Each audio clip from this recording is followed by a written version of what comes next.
Alright everyone, welcome back to the channel. So once again, this is kind of new to me. I haven't reviewed a brand new phone in like actually, I take it back. I did the Galaxy S10 this year, but I never dropped a review for the Note 10 or Note 10 Plus just because there were billions of reviews already and I didn't feel like doing that. I did do a lot of comparisons though, but I figured we might as well take a look at the iPhone 11, see how it's been holding up these last couple weeks. Today actually marks the 3-week anniversary, I guess if you would say, of the iPhone 11, the 11 Pro, and 11 Pro Max. So I figured I might as well go ahead and do all these videos. Now, I will definitely tell you that out of the three, the iPhone 11 is probably one of my favorite phones right now, at least from the brand new iPhone market. And even though I haven't been using it as a main device, I've been using it as a second device, kind of like as a side piece, if you know what I mean. It's not my daily phone. I don't use it all the time, but I've done tons of comparisons and I think I have quite a little bit of an understanding now, or at least better than what it was before I even bought it. So I can definitely tell you straight out the gate that it's probably the best valued iPhone that we've seen in a long time. Okay, I think ever since the iPhone 7,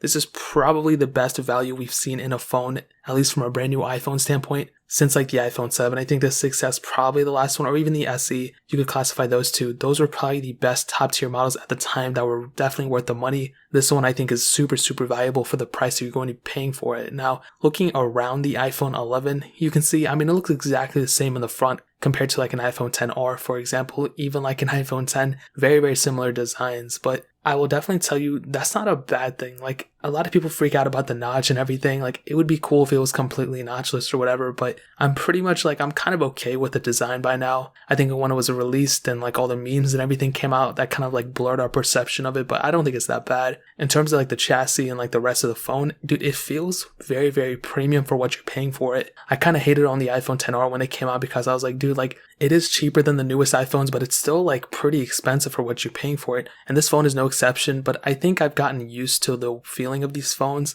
And ever since looking at like the iPhone 7 and 8s, not the 8 so much, but the iPhone 6S, like, it's definitely like not a cheap feeling device by any means, and it's definitely an upgrade coming from those specific devices. And looking at that screen, the 6.1 inch IPS panel, like, yes, it's not the best looking panel, and believe me, I'm one of the people who hated on it, the iPhone 10R, when it came out because of that display. But another thing is, like, I think I just got used to it. Like, it doesn't seem as bad as it was when it was released, at least the iPhone 10R. And I don't even think, like, ever since I got it, I don't think I complained about it, So I'm willing to accept that I was wrong, never judge a book by its cover. But I think comparing to the older panels kind of helped me, like, with that kind of end thesis, because if you think about it, when I was doing like all my other comparisons that you've seen probably hopefully of like the iPhone 6 versus the iPhone 10R or iPhone 6S versus the iPhone 11 or whatever the case is, when I'm comparing both those screens, I can definitely see a huge improvement coming from one panel. So even though the pixels per inch are exactly the same, I can definitely tell you iPhone 11 has a way better panel. It's better optimized. It looks so much better. You have True Tone display, which looks really nice. So I'll definitely tell you, and on top of that, you had the dual camera setup on the back as well. You have a super awesome ultra wide sensor, which I'll get into in a second. But overall, I'll definitely tell you the outside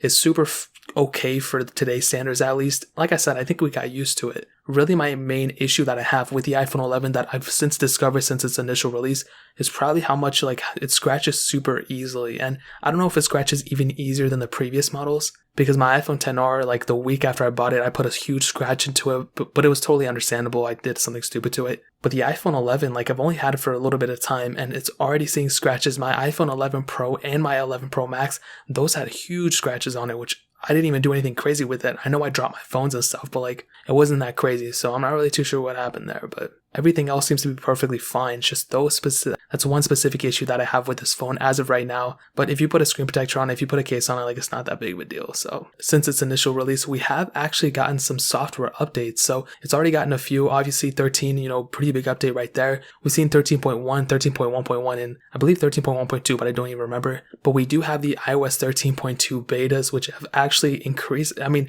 haven't been installing betas on my devices since iOS 13, the betas. And I don't really want to install betas as of right now. I know a lot of people are sad. They want to see my reviews of the beta software, but I'm sorry. It's just a pain downgrading and upgrading all the time. So I kind of want to take a break from that. But the camera resolution can now be changed from the software itself, from the camera app. So you don't have to go and go into settings every time. You can actually do that straight from your app, which is so nice. But I'll guess I'll make a whole separate video talking about that once that officially comes out. But that's super cool. So we're already seeing cool refinements and cool updates even for the iPhone 11, which is super nice. So that kind of covers up the software as well as the outside majority of this phone. Now, in terms of the performance, what I can tell you is it's a very fast phone. Like, I did a comparison between this and the 11 Pro.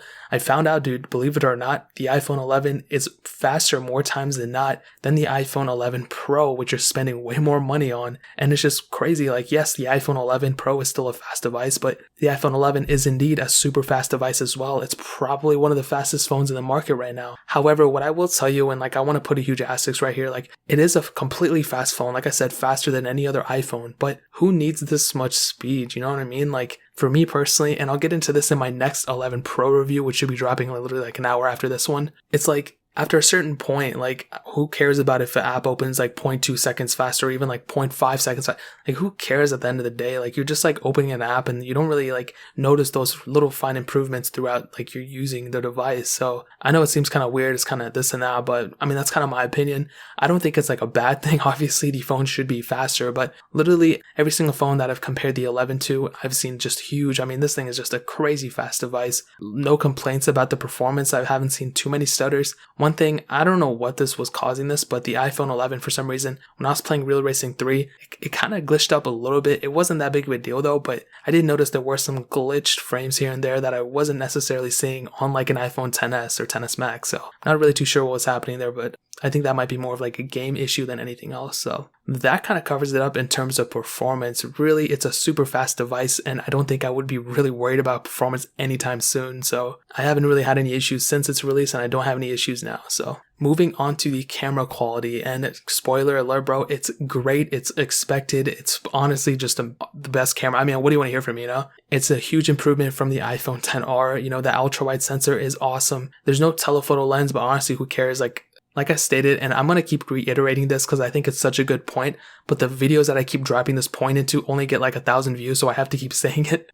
In my opinion, and I've said this like a million times before, I don't care the quality of the photo. I more so care about what's in that specific photo, and I'll drop an example you probably already heard. I would rather have like a super grainy, unquality photo of my great-great-grandmother than like a super high 4K image of like a leaf or something like that, because like I don't care about the leaf, but I care about my great-great-great-grandmother or something like that. You know what I mean? And when I'm looking at an image of my great-great-great-grandfather, I'm not like, oh my god, why isn't this in 1080p at least? Why doesn't this have bokeh effect? Why doesn't, like, I don't care about that, you know what I mean? So it's like, what's in the photo is more important than what's the photo taken on or something like that. I don't know. So what I'll tell you is the camera, 100% improvement. I love this camera. It's very, very good, but it's a camera at the end of the day. You know, how many times are you going to use a camera? So very good camera, probably the best in the world or whatever, but it's a camera.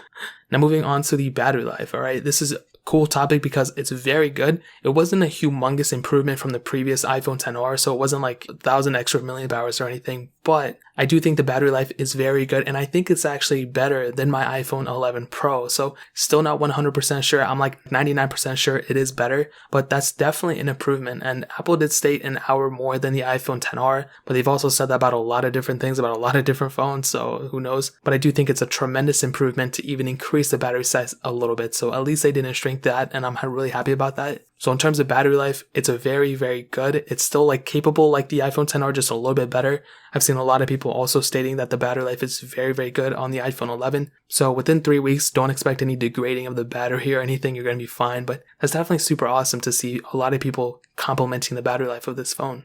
And ultimately, 3 weeks later, what I can tell you is it's still a very good phone. There's no like crazy, faulty issues going on with the iPhone 11s. Nobody's breaking them because of the bend gate or anything like that. So it's not really a problem there. I'm happy about that. And it's a very, very good phone for $699. Honestly, if you have any iPhone model that's older than an iPhone 6S, I would super highly recommend you picking one of these up. If you have to go the brand new route and let's say you're saving money for an 11 Pro, you'd rather have that or something like that, I could tell you the differences between an iPhone 11 and an iPhone 11 Pro are so small that it's really not even worth even talking about. I've done the comparison. If you want to see that full video, you can check that out. I think I did a camera comparison too, but I honestly don't remember. What I can tell you is this is probably the best bang for your buck in the brand new market, even compared to like a OnePlus 7 Pro that you can probably get more from your money that way. But if you have to go the Apple route, the iPhone route, this is definitely a huge, huge upgrade from a current phone if you have like an iPhone 6 or whatever. So, however, if you have a 6S or newer, I would just tell you to keep it, at least for one more generation. But if you want the best bang for your buck in the used market, iPhone XR is probably the better way to go. These things have depreciated since the iPhone 11's initial release, you can probably pick one up for like $400. So it's cheaper. It's still a tremendous phone. Really, the main improvements from the iPhone XR to the iPhone 11 is the camera and the faster processor, you know, a little bit, but still it's a tremendous phone. So ultimately, if you're hesitant about picking the iPhone 11 up, I would say go for it. The software is amazing. This phone is amazing. And, you know, it's a very safe phone, whichever way you look at it. There's really not too many things to hate on it. So that pretty much covers up this comparison, or this review, actually. If you guys have any questions or anything, leave it down in the comment section below. The iPhone XR giveaway is actually ending tomorrow. I didn't say it in the beginning of this video because I didn't want people to do it just because it's ending now or whatever, or they watch it like a week later. So I'll leave that link down in the description. It'll be the second one if you want to enter it, but it'll be closed tomorrow. So if you stuck around this late, go and enter. But hit the like button if you guys enjoyed the video, but definitely hit that subscribe button. Every single subscriber that we get really does count, so it'll mean so much if you guys could hit that. Also check out the other links down in the description as well. My Twitter, my Instagram, my second channel. All those links are linked down below. I'd really appreciate it if you guys could check it out. But more importantly than everything else, I love every single one of you guys. Hopefully I'll catch you guys in the next video. Peace out to them.